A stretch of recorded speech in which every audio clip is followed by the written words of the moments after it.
Praise the lord. ప్రభు అయిన యేసు నామములో అందరికీ వందనములు. యేసయ్య మాటను ఈ కార్యక్రమాన్ని వీక్షించడానికి ప్రేమతో నేను మిమ్మను ఆహ్వానిస్తున్నాను. ఈ దినము యోహాను సువార్త 7వ అధ్యాయము 1 నుండి 9 వచనాలు మనము ధ్యానించబోతున్నాం. అటు తరువాత యూదులు ఆయనను చంపవెదకినందున యేసు యూదయలో సంచరించనొల్లక గలిలయలో సంచరించుచుండెను. యూదుల పన్నసాలల పండుగ సమీపించెను గనుక ఆయన సహోదరులు ఆయనను చూచి, నీవు చేయుచున్న క్రియలు నీ శిష్యులను చూచున్నట్లు ఈ స్థలము విడిచి యూదయకు వెళ్ళుము. బహిరంగముగా అంగీకరింపబడ గోరువాడెవ్వడును తన పని రహస్యమున జరిగింపడు.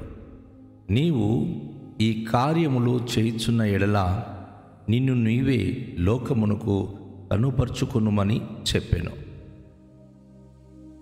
ఆయన సహోదరులైనను ఆయన యందు విశ్వాసముంచలేదు. యేసు, నా సమయము ఇంకను రాలేదు, మీ సమయం ఎల్లప్పుడూ సిద్ధముగానే ఉన్నది. లోకము మిమ్మల్ని ద్వేషింపనేరదు గాని దాని క్రియలు చెడ్డవని నేను దాని గూర్చి సాక్ష్యమిచ్చుచున్నాను గనుక అది నన్ను ద్వేషించుచున్నది. మీరు పండుగకు వెళ్ళుడి, నా సమయం ఇంకను పరిపూర్ణము కాలేదు గనుక నేను ఈ పండుగకు ఇప్పుడే వెళ్ళనని వారితో చెప్పాను. ఆయన వారితో ఇలాగున చెప్పి గలిలయలో నిలిచిపోయెను. ప్రియ దేవునిక బిడ్డలారా, ఈ సమయంలో యేసుప్రభువు వారు గలిలయ ప్రదేశంలో ఉండి ఆయన తన యొక్క అనుభూతి గురించి ఆయన మాట్లాడుతూ తెలియచేస్తున్నాడు. ఎందుకంటే యూదయ ప్రదేశంలో ప్రధాన యాజకులు, శాస్త్రులు, పరిసయ్యులు గుంపులుగా కూడి ఉన్నారు. అక్కడ ఆయన ఏం మాట్లాడినా వారు తప్పు వెతుకుతున్నారు. వారే అక్కడ సామ్రాజ్యాధిపతులు. అక్కడ వారు చెప్పే మాటలే వాస్తవాలు. కనుక వారు అందరూ యేసు ప్రభు ఆ ప్రాంతానికి వెళ్ళి మాట్లాడినప్పుడల్లా వారందరూ యేసు ప్రభును చంపేయాలి.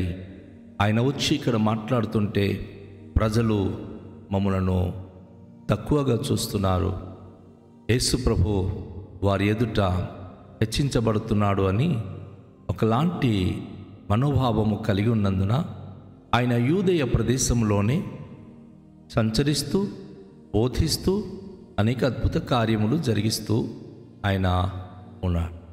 అయితే యూదుల పర్ణశాలల పండుగ వచ్చింది.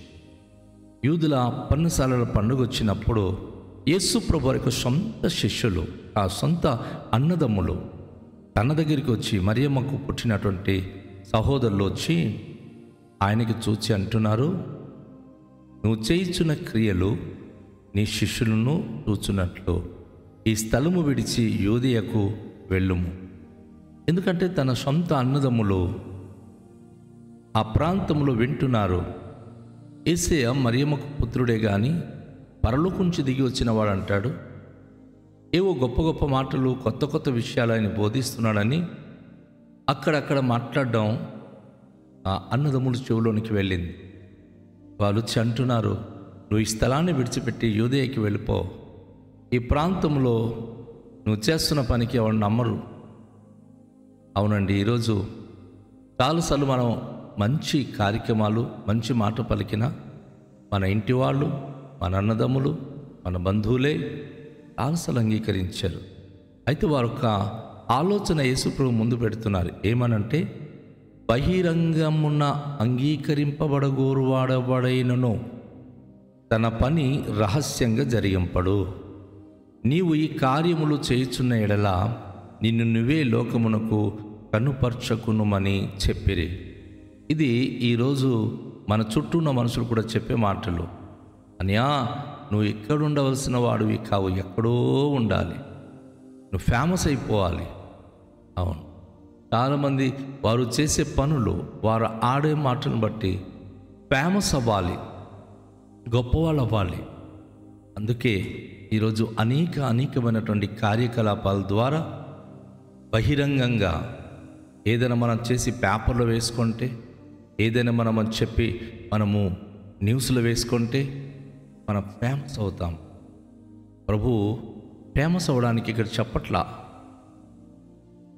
బహిరంగంగా మనం ఏదో గొప్పవాళ్ళని, అందరూ మన గురించి పొగడాలని, అలాంటి ఆలోచన కలిగిన వానికి దేవుడు ఎప్పుడు ఆ స్థాయి నుంచి తోసిస్తాడు. అది ఆయనకి ఇష్టము లేదు. ఎందుకంటే నువ్వు ధర్మము చేసినప్పుడే నీ కుడి చేయి చేసింది ఎడం చేయికి తెలియకూడదు అంటాడు.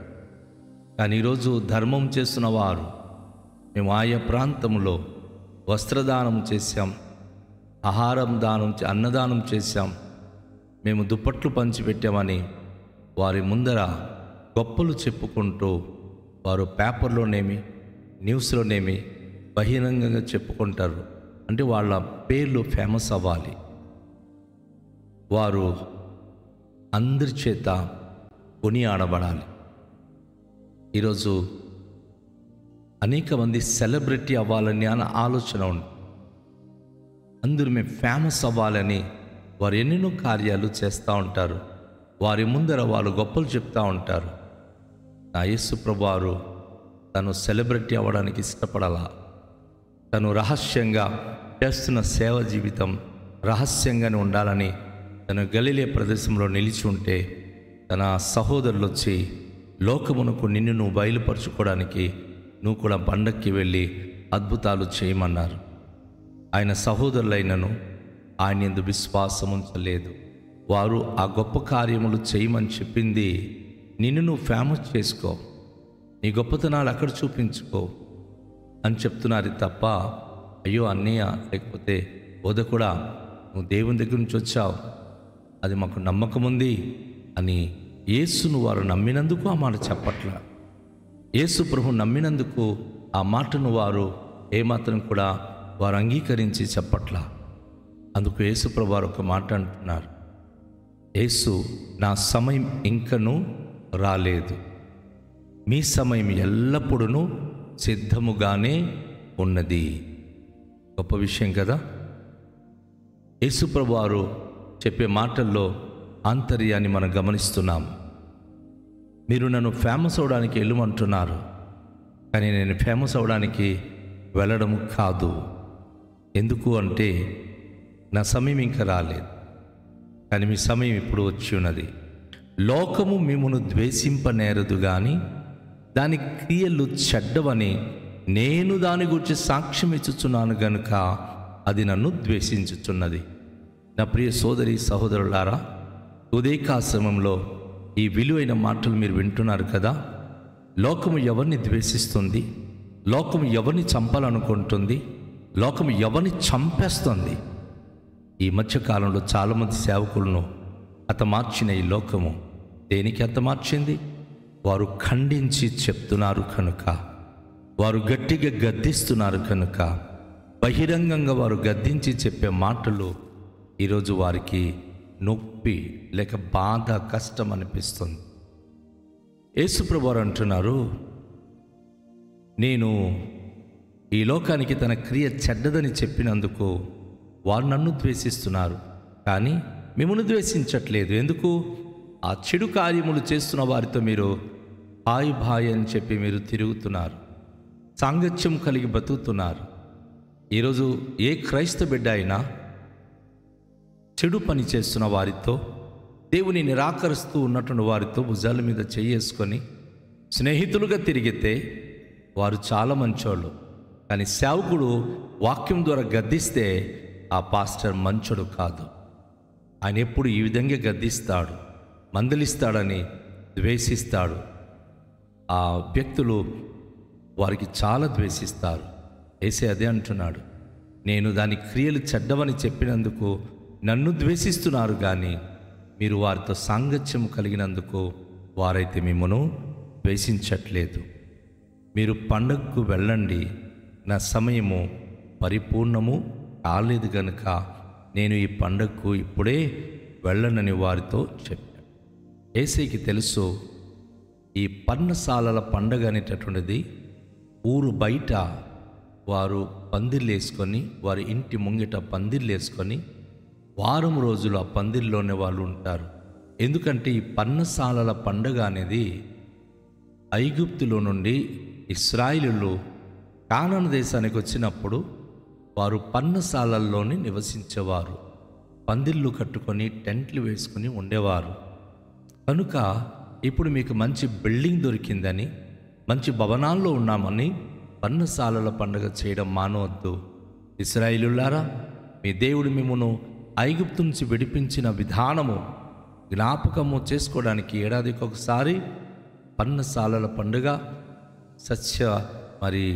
సమర్పణ చేసే పండుగ, కోతకాలపు పండుగ, ఉరిమి పండుగ, పెంతెకొస్తు పండుగ, అలాగే పస్క పండుగ చేయను. అయితే యేసు ప్రభువారు తన శిష్యులకు, తన సహోదరులకు చెప్పాడు, నా సమయం ఇంకా రాలేదు కాబట్టి నేను వెళ్ళను. ఆయన గలిలయలోనే నిలిచి ఉండి కొంతకాలము ఆయన పనిచేస్తూ తన సమయం వచ్చినప్పుడు పస్క పండుగ సమయంలో ఆయన యెరూషలేముకి వెళ్ళడం అనేది మనం పరిశుద్ధ గ్రంథం ద్వారా పరిశీలన చేస్తే తెలుసుకుంటాం. కనుక ప్రతి ఒక్కరికి సమయం అంటూ ప్రాముఖ్యం. ఏ సమయంలో దేవుని చిత్తాన్ని బట్టి ఏది జరగాలో అని రాసి పెట్టి ఉంటాడో అది జరుగుతుంది. కనుక ప్రియ దేవుని బిడ్డ, ఈరోజు దేవుని మందిరంలోనికి నువ్వు వెళ్ళి దేవుని ప్రార్థన చేసి, వారైతే దేవుని యొద్దకు వెళ్ళుట ద్వారా వారికి నిత్య జీవము ఆశీర్వాదం అని ప్రభు తెలియచేసిన రీతిగా ఈరోజు మనం ప్రభు యొద్దకు వెళుదాం. ప్రభుతో కలిసి ప్రార్థన చేద్దాం. మన దీన జీవితాలు ఆయనకు మహిమకరంగా జీవించడానికి సిద్ధపడదాం. రండి ప్రార్థన చేద్దాం. తండ్రి, మీకు వందనాలు, మీకే కృతజ్ఞత స్తోత్రాలు చెల్లిస్తున్నాం. ఈ ప్రశస్తమైన సమయంలో మీ మాటలు విన్నాం ప్రభువా. ఈ నూతనమైన దినమున ప్రభువా, మీ విశ్రాంతిలో చేరి నేను మీ సన్నిధిలో ఆరాధించే భాగ్యం మాకు అనుగ్రహిస్తున్న స్తోత్రాలు. లోకము ద్వేషించిన మేము ఏమాత్రం దుఃఖపడక, లోకము తన వారిని ప్రేమిస్తుంది, మీ వారిని ద్వేషిస్తుంది. మేము నీ ప్రజలము.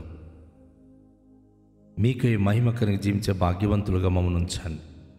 మీ యొక్క కృప, కరుణ, కటాక్షం మాకు దయచేయండి. ఘనతయు, మహిమయు, ప్రభావములు మీరే పొందుకునమని, ఈ వాక్యం మా జీవితాలకు ఆశీర్వాదకరంగా ఉంచమని యేసు నామంలో ప్రార్థిస్తున్నాము తండ్రి, ఆమేన్. అందరికీ షాలోమ్. ప్రభు మనలను దీవించునుగాక.